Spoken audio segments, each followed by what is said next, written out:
السلام عليكم ورحمة الله تعالى وبركاته. مرحبا بكم مجددا إخواني أخواتي متابعين الكرام. هذا الفيديو إن شاء الله غادي نخصو للحديث على البلاغ الإخباري اللي صدرته وزارة التربية الوطنية اليوم.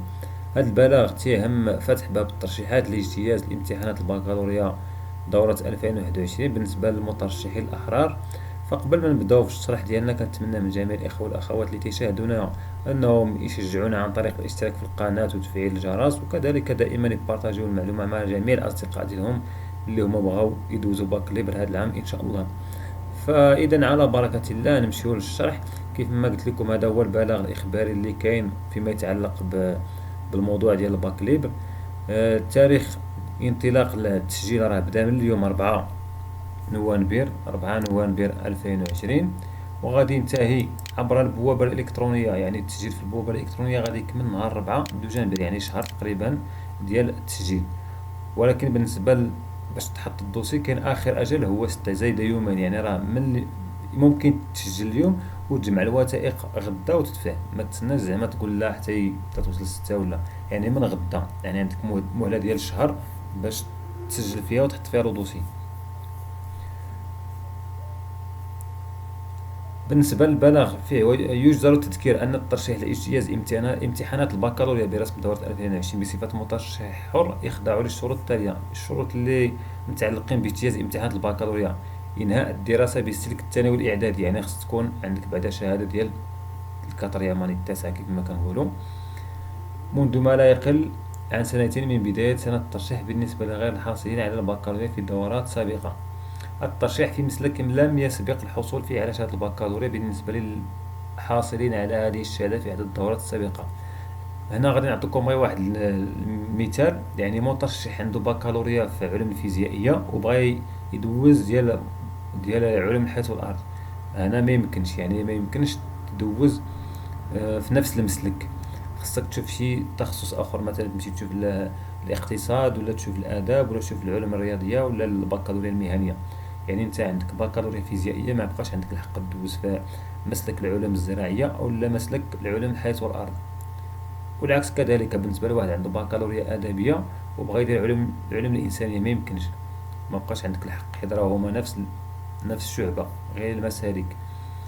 ألا يكون المترشح الحر قد تغيب، يعني شي مترشح ديجا دوز الباك ليبر العام فايت، بغا يدوزو عفوا وتغيب وما دلاش بشهادة طبية، فراه غادي يلقى في لانسكريبسيون غادي يلقى بأنهم راه بلوكاو ليه لانسكريبسيون، غادي يقول له بأن راك تغيبتي العام فايت، حيت عندهم لا باز دو دوني أي معلومة كتدخلها تما تيعقلو عليها. ألا يتجاوز عدد الدورات التي اجتازها المترشح 3 دورات متتالية، يعني دوزتي في 2018 و2019 و2020، يعني 2021 مبقاش عندك الحق تدوز، غادي تسنى حتى تكمل سنتين هاهي، إلا بعد انصرام سنتين عن آخر دورات اجتازها المترشح. التسجيل عبر البوابة الإلكترونية المخصصة للترشيحات داخل الآجال المحددة لذلك، مع تضمين البطاقة الإلكترونية للترشيح صورة حديثة العهد. غادي نوريكم البوابه اللي غادي ترشحوا منها كهي. هذه هي البوابه فين غادي تعمروا الطلب ديالكم. ان شاء الله غادي نديروا واحد الفيديو خاص بطريقه ملء هذا الاستمارة اللي كاينه في هذه البوابه هذه ان شاء الله. ايداع ملف الترشيح الورقي بالمديريه الاقليميه التابعه لها محل سكن المترشح، وذلك في اجل اقصى 6 دجنبر. يعني كيف ما قلت لكم اخر اجل باش تحطوا الملف ديال البكالوريا هو 6 دجنبر. بالنسبه لهذا الملف فانا غادي نوريكم كيفاش داير. اذا هكا تيكون الملف الاخوان، راه كنحاول نقلب على شي صوره واضحه ما لقيتهاش. تيكون ملف الترشيح لامتحانات البكالوريا، كتكون هاد المعلومات ديال الواجهه الاماميه طلب الترشيح، كتكون فيها معلومات متعلقه بك انت خصك تعمرها. بالنسبه لهاد النسخه موجزه من رسم الولاده، كتاخد هاد الملف كتديه للمقاطعه ولا البلديه ولا الجماعه اللي عندك فيها داك الاكستري ديالك، كتاخد الاكستري باش يعمروا لك هاد النسخه هادي. ثم كتمشي تعمر عند الثانويه اللي حصلتي فيها على شهاده البكالوريا او اللي كنتي كتقرا فيها وانقطعتي، كتمشي تعمر الشهاده المدرسيه. ها هي هكا كتكون شهادات مدرسيه تيديروا فيها شهاده الانقطاع. وبالنسبه لك انت حاصل على شهاده البكالوريا تيديروا لك شهاده الانقطاع وتيديروا لك بانك مترشح حاصل على شهاده البكالوريا. اذا نكملوا الشرح ديالنا. فالترشيح الورقي بالمديرية الإقليمية التابعة لمحل سكنه بالنسبه لشي واحد بغى يترشح في مديريه أو ما تبعاش ليه، ممكن ولكن خصو يحط شهاده السكنه في ضمن الوثائق اللي غيكونوا في الملف. تضمين ملف الترشيح إلزاميا مسبقا على صحة توقيع يقر فيه المترشح بالاطلاع على القوانين الخاصة بزجاج الغش. ملي غادي تعمر الاستمارة وغادي تامبريميها كتلقى مباشرة حداها الطباعة ديال الالتزام الخاص بالغش، وكتامبريمي تا هو كتمشي للمقاطعة كتغاليزي وكدير معاه الدوسي. هذا ويتعين على مترشح الأحرار في وضعية إعاقة والراغبين في الاستفادة من إجراءات تكييف مواضيع الاختبارات وظروف الإجراء والتصحيح إرفاق ملف ترشيحهم بطلب في الموضوع معزز بملف صحي يثبت الإعاقة. بالنسبة لهاد هاد الفئة هادي، يعني شي واحد بغا يدوز الامتحان ديال البكالوريا وهو عنده هاد الصفة ديال الإعاقة وما قدرش يمشي يدوزو مثلا في الثانوية وفي الأقسام اللي غادي يدوزو فيهم، فراه ممكن غادي يقدروا يديروا معاه إلا دلا بهذا الملف الصحي، غادي يديروا معاه داك التكييف، يعني غادي يدوزو في الدار.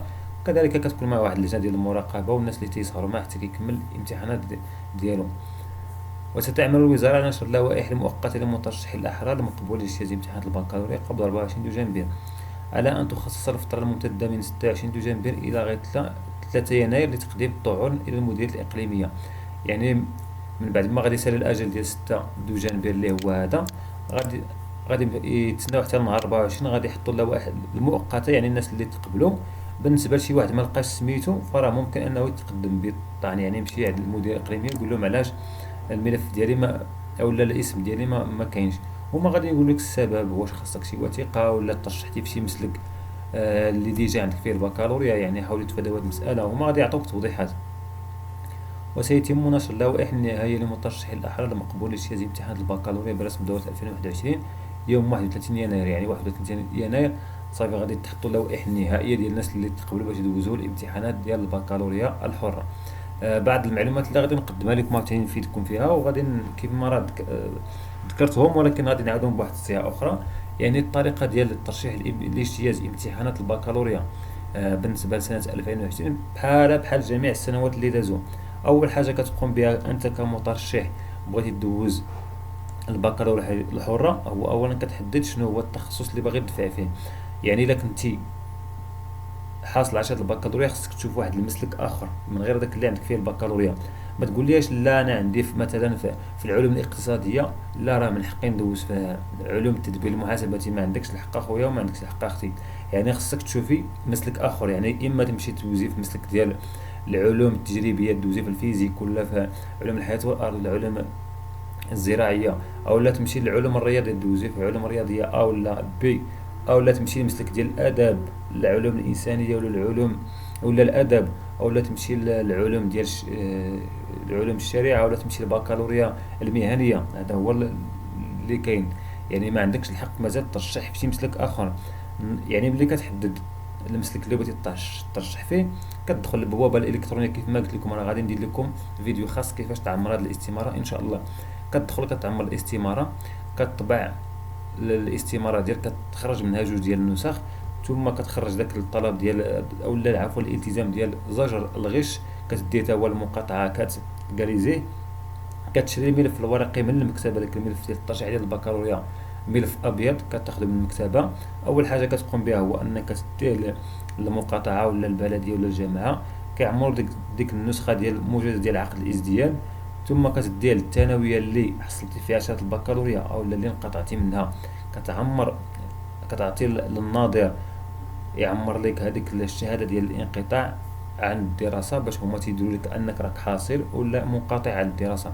الا كنتي حاصل على شهاده البكالوريا هما تيحددوها، كنتي منقطع تيقول لك انقطع منذ تاريخ، وكيحددوا لك المستوى فين انقطعتي، واش انقطعتي في مثلا في الاولى باك ولا الثانيه باك ولا جدع مشترك. من بعد كتاخذ الملف ملي كتعمرو من الثانويه كتاخذو، وكذلك كتكون عمرتي دوك الواجهه الاماميه اللي متعلقه بهذوك المعلومات. بالنسبه لهذاك الرقم الوطني للمترشح ما تعمروش، اللي تيكون في الواجهه الاماميه عقلوا عليها، الرقم الوطني للمترشح ما تعمروش، حيت هذاك اصحاب النيابه هما اللي تيديروا داك الرقم. تفكروا هذه القضيه ديال الاخوه والاخوات، ملي غتشدوا الملف الورقي الابيض كاين هذاك في الواجهه الاماميه كتلقى الرقم الوطني للمترشح ما تعمروش. الا كانت عندك ديجا بكالوريا ما تعمروش، راه هذا راه رقم وطني جديد كيتعطاك، وصحاب النيابه هما اللي تيديروه، انت غير تعمر دوك المعلومات الخاصه بك. كنتاسف ما عنديش شي نموذج هنا ديال هذا الملف هذا، وما كنت غادي نتطرق لكم لهاد النقاط هذو كيفاش تعمروا، ولكن ان شاء الله كنوعدكم ملي غادي ندير الحلقه ديال طريقه الترشيح غادي نحاول نجيب هذا الملف الورقي هذا ديال البكالوريا حره ونوريكم كيفاش تعمروه حتى هو، خصوصا هذيك الواجهه الاماميه اللي ضروري انك تعمرها انت. اسمحوا لي طولت عليكم بزاف هذه المعلومات هذه، غير انا كنحاول نعاود هذه المعلومات باش نوصل لكم الطريقه الصحيحه كيفاش تعمروا هذا الملف ديال البكالوريا، ما يكونش عندكم شي خطا وما تحرموش من اجتياز امتحانات البكالوريا الا كانت عندكم رغبه واصرار باش انكم تدوزوا ان شاء الله. ملي كتجمع كاع هذا الملف ديال امتحان البكالوريا اللي كيكون فيه الملف الورقي وكذلك الاستماره كتخرج جوج وديك الالتزام ديال درجه الغش، وكذلك واحد 4 ديال الاظرفه متنبره وفيها العنوان ديالك، وكذلك شهاده السكنه في حاله ما بغيتيش تدوز في المديريه الاقليميه اللي كتنتميها، مثلا شي واحد بغا يدوز في مدينه اخرى يعني خصك ضروري شهاده السكنه. اذا هادو هما بعض المعلومات اللي غادي ينفعوكم في هذا الفيديو هذا اللي متعلق بترشيح الاجتياز امتحانات البكالوريا الاحرار. فبالنسبه للاخوه والاخوات اللي عندهم بعض الاسئله متعلقه بهذا الموضوع هذا ممكن تخليوها لي في التعليق، وكذلك دخلوا للمجموعه ديالنا اللي هي كونكور دو ريكروتمون اي داكسي او غروند زيكول او ماروك، وكذلك ما تنساوش تدعمونا عن طريق الاشتراك في القناه وتفعلوا الجرس باش توصلوا بجديد ديالنا، وكذلك بارطاجيو دائما الاخوان كنانسيستي على هذه القضيه، دائما بارطاجيو لانفورماسيون مع جميع الاخوات والاخوات اللي كتعرفوا، باش كاين بعض الناس اللي كيكون عندهم مشكل ديال الكونيكسيون ولا شي ناس ما عارفين كيفاش يبحثوا على المعلومه، بارطاجيو دائما لانفورماسيون باش توصل اكبر عدد من الناس. يعني انت كدير الخير حاول دائما تبارطاجي المعلومه مع الناس، هذا هو اللي كنامن به انا، ما كنحقرش المعلومه باش تبقى غير عندي انا ونخبيها، لا بالعكس كلما كان العدد ديال الناس اللي تيستافدوا كلما كيكون داك العائد ديال تما تيقولوا داك العائد يعني داك الخير كيرجع لينا كاملين وكنستافدوا كاملين. اذا الاخوان والاخوات اسمحوا لي طولت عليكم، كنتمنى لكم التوفيق ان شاء الله، انتظرونا في فيديوهات قادمه والى اللقاء في فيديو قادم.